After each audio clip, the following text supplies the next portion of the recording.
Welcome to our short lecture today about stents. Stents can be either bare metal or drug-eluting. As they say, bare metal is made out of metal. Drug-eluting has a drug in it. Long time ago, we only had the bare metal stents, and people have recognized that those bare metal stents are getting thrombosed by time, and in a couple of years, it was more frequent that patients will have their stent closed.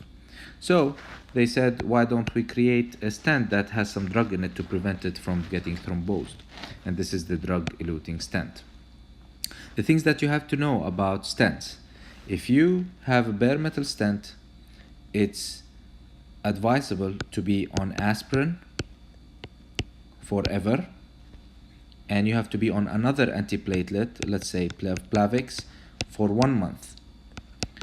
But if you have a drug-eluting stent, you have to be on aspirin forever too, but it's recommended that you are on another antiplatelet for 1 year. And the reason why is because the drug-eluting stents need some more time to get endothelialized, and so if you hold the Plavix at an earlier time, the risk of thrombosis increases.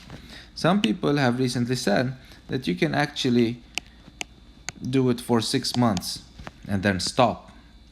And some people are actually saying if you really need to, you can stop it at 3 months if you have any surgery that needs stopping of Plavix. Now remember, if someone comes in with an MI, STEMI and STEMI, regardless of what type of stent you do, you have to remember that aspirin has to go forever, and an antiplatelet has to go for 1 year, preferably because of MI indication. Thank you.